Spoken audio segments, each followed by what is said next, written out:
Hurricane Nate makes landfall as a Category 1 storm. Big sky car break-ins, but not your usual suspect. Vice President Pence visits Las Vegas victims. Powered by the Montana Television Network. This is the 10 o'clock news on KPAX, Montana's news leader. Good evening, I'm Kent Lutzen. Hurricane Nate has made landfall. The storm is lashing the Gulf Coast with powerful winds and relentless rain. Courtney Zubikowski has the very latest from Gulfport, Mississippi. Hurricane Nate roared ashore as a Category 1 hurricane in the mouth of the Mississippi River Saturday night. The powerful storm with 85-mile-an-hour winds has South Mississippi in its crosshairs. This is a nighttime storm. Nighttime storms kill people. Mississippi Governor Bryant warned of an 11 to 13-foot storm surge in some areas. It's a big storm and it's moving in a hurry. The water is rising and streets are flooding in Bay St. Louis. All eyes right now are on the water here in Gulfport. Nate's potentially deadly storm surge could do the most damage. That's what all that concerns me is a surge, you know? Yeah.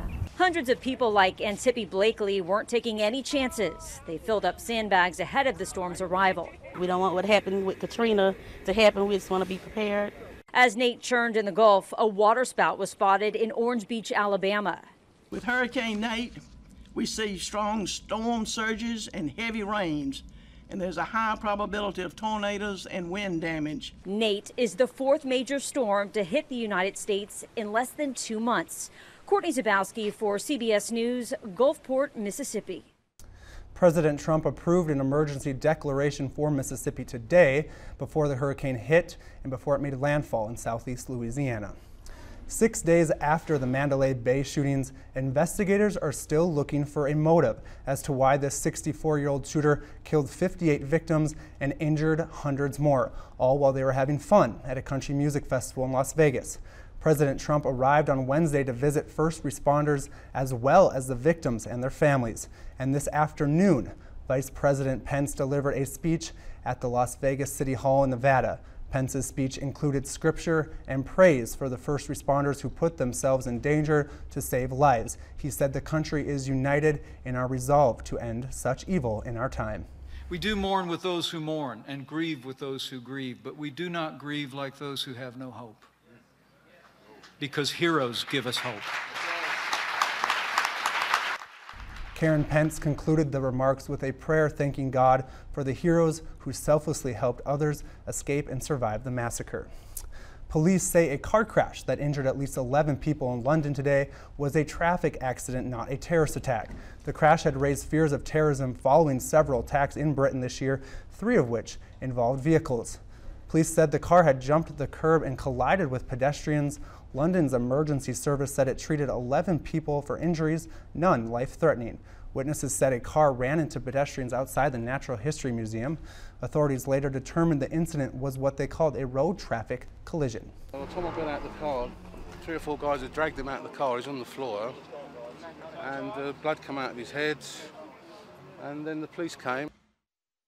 After police came to the conclusion that it wasn't terrorism, London's mayor tweeted, "For Londoners and visitors planning to visit our excellent museums and attractions in the area, please be assured that they will be opened as usual tomorrow." With the terror threat set at severe, authorities think another attack is highly likely. Now switching gears to weather, we had some strong winds out there today and expect some snow in the high elevations overnight. Let's go to meteorologist Russ Thomas for more on what we're expecting this week. Russ? Yeah, we're starting to see some breaks in the clouds right now. However, you did mention that potential for snow overnight in the high elevations. You can even see a few snowflakes in the valleys as well. Look at our satellite and radar image, and you can see some of those breaks. You also look off in north central Idaho, and you can see some of the rain, and again, a little bit of snow kind of gathering up, heading our direction. So the question is, who's going to get it? I don't think everyone's going to get precipitation overnight. Some will, some won't. But again, even in the valleys, could wake up just to a dusting of snow. As far as our temperatures, 42 in Missoula, 36 in Kalispell, 37 Havre. You see a lot of mid-40s out there. We'll have more coming up. Thank you, Russ.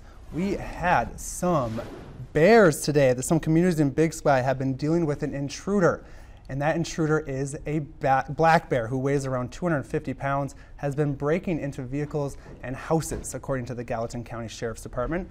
It has broken into 6 vehicles most recently, and while the Sheriff's Department at Big Sky is used to bear activity, they have never seen anything like this. In the ad, there are some tips to keep those bears from breaking in. First and foremost, don't store food in the car. Obviously, bears can still break into cars afterwards. Even if there's food in the car with it locked, bears can still break the window.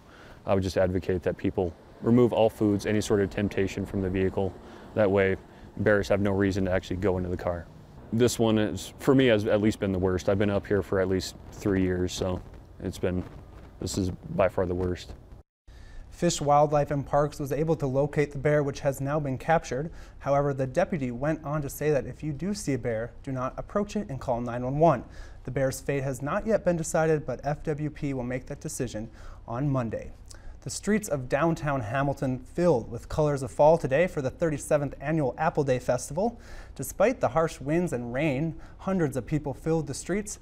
Vendors sold artwork, food, and most importantly, an assortment of delicious Apple products. For the people who put this event together, it has been a long road. Everyone associated with the museum puts hours and hours, hundreds of hours. The apple butter, the chutney, the kebabs, the pies, it's all made from scratch. Volunteers this year made over 700 apple pies, but Nelson says that you can never have too much, and I agree with her. Incredible works of art line the road into Stevensville this weekend. The annual Scarecrow Festival held their voting this afternoon. The range of scarecrows were from scary, like the one you're seeing now, to funny. Many of the scarecrow artists have been planning their design for the past few weeks to prepare for this fall community event. There was also a farmer's market, pumpkin painting contest, and a bouncy house for kids. The scarecrows will remain on display until October 14th, so there's still time to check that out.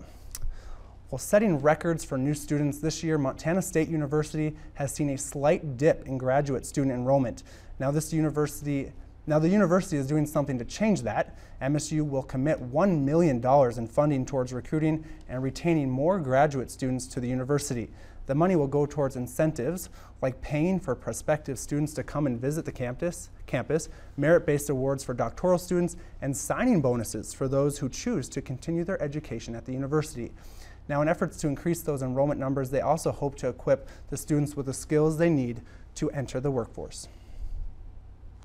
Is that we are trying to not only increase those numbers of students, but keep more of them here to finish those higher degrees in a reasonable amount of time.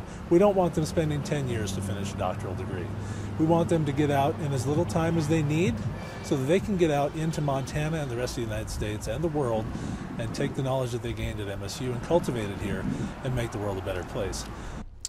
The school's graduate student population dropped from more than 2,000 last year to 1,978 this year. We have a new total as support continues to pour in for our Montana Wildfire Relief Fund.